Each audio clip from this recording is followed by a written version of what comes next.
Hi, IPGI here. Today is officially Monday, January 15th. Week 2 of 2024 is over. I set a goal for myself this year in 2024. I want to run my local trail in an hour. And I'm not a runner. This is a 7.3-mile loop. To run it in an hour, I have to run at an 8 minute and 13-second pace, and as you will soon see, I am quite far away from that. I did my first run on the very last day of the first week of 2024. That was January 7th. I ran 2.4 miles in 25 minutes and 33 seconds, which equates to 10 minutes and 39 seconds per mile. That puts me a little bit under 2.5 minutes away from the pace that I'm aiming for by the end of the year.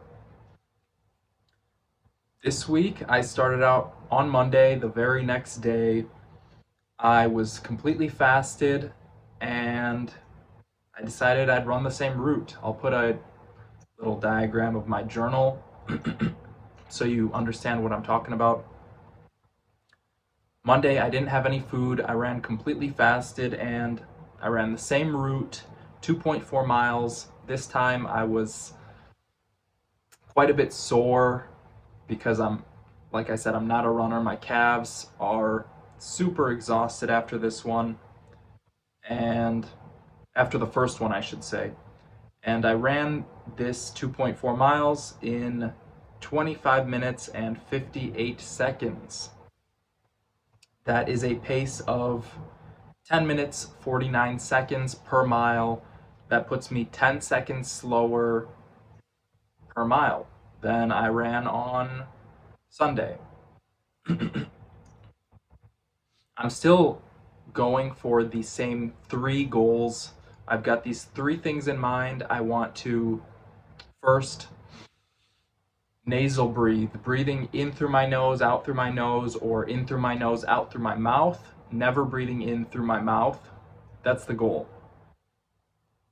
Next, I want to stay on the balls of my feet.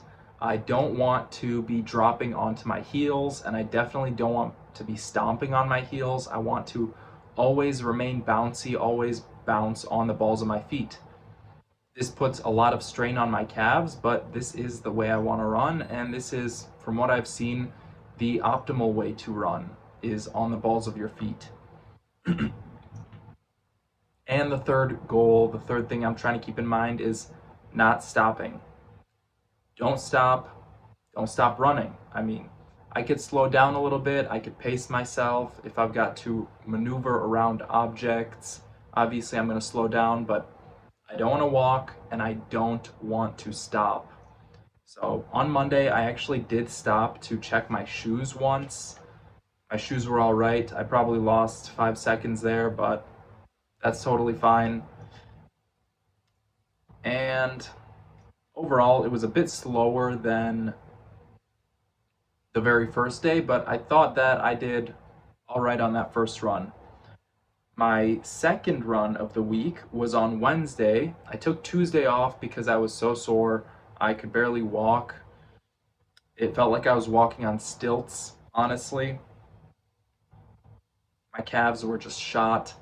Wednesday, I was still very sore, but a little better. By the end of the day, I figured I could probably run on these legs. If I could walk on them now, I could probably run on them, and so I decided I'm going to go for the exact same route, 2.4 miles, and see how I do.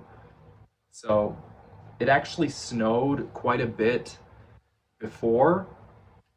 I believe Tuesday it snowed, and then it actually started snowing right before I went out on Wednesday, so the ground was slippery, it's wet outside, and there's snow on the ground, and I'm wearing basketball shoes, so it's just overall a bad combination for running.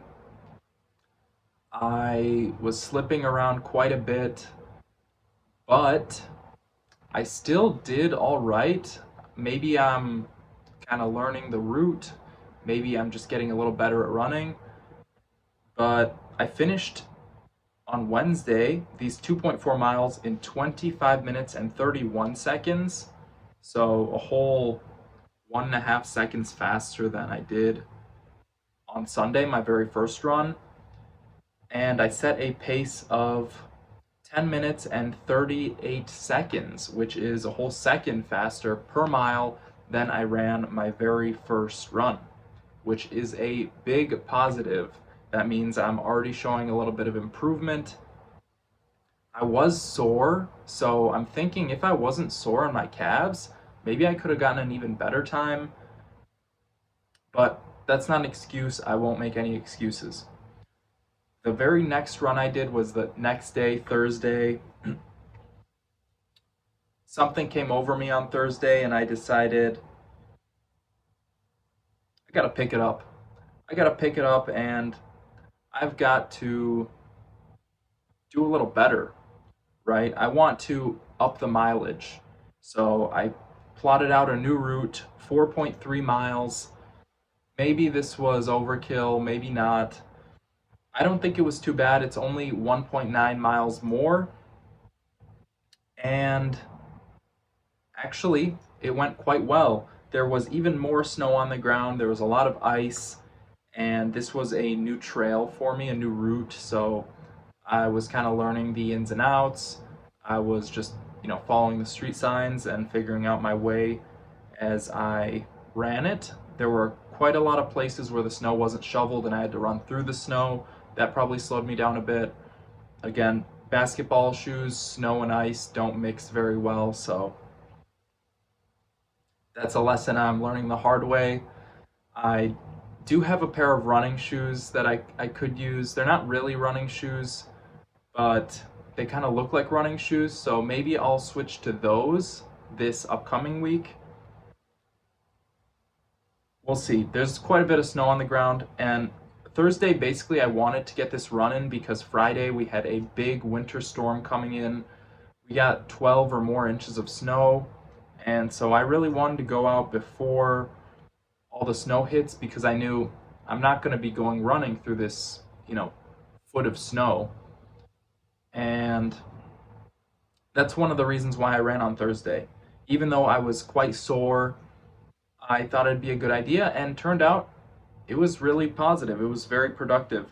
This was the first time I've ever run 4.3 miles without stopping. Actually, Wednesday was the first time I ever ran 2.4 miles without stopping. I did have a slow start, just feeling my calves, feeling my soreness. For about the first mile, I went quite slow and steady. I was pacing myself quite heavily. And then by the end, I really hit my stride and I was doing quite well. I had a strong finish on that one. I ran those 4.3 miles in 46 minutes, 25 seconds, and 25 milliseconds, which equates to a 10 minute and 47-second mile pace. Not great. It's actually quite slow. It puts me more than 2.5 minutes away from. Actually, is that more? Yeah, more than 2.5 minutes away from my goal pace of 8 minutes and 13 seconds per mile. But that's all right. I am making progress. I'm showing myself at least that I can run this longer distance and I could do it without stopping. I could do it nasal breathing. I could do it bouncing on my calves. Friday, we got a lot of snow and my legs were absolutely shot, specifically my calves. My calves just took the brunt of the force this whole time, and they're doing better now, but that was a lot. That was a lot of wear and tear on the calves. It's been super cold outside and like negative degrees in the Fahrenheits, so I haven't gone out for any runs lately. Thursday was my very last run, and that was in the snow and ice, and well, you know how that went. So, overall conclusion for week 2 of 2024 is that I ran 9.1 miles, not bad at all. And I ran those 9.1 miles in a total 1 hour, 37 minutes, 49 seconds, and 75 milliseconds. So that equates to a 10-minute, 45-second pace that is still a bit above my goal of an 8-minute, 13-mile pace, quite a bit away, and that's all right. I've got a lot of time ahead of me. I've got 50 more weeks to keep running, keep practicing. I won't be running today.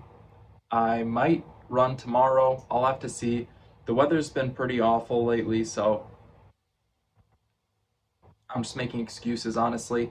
I'm just making some excuses, and I shouldn't be doing that. I will continue running in week 3. I will have another update for you then in a week. And that was it for week 2. Thank you for watching.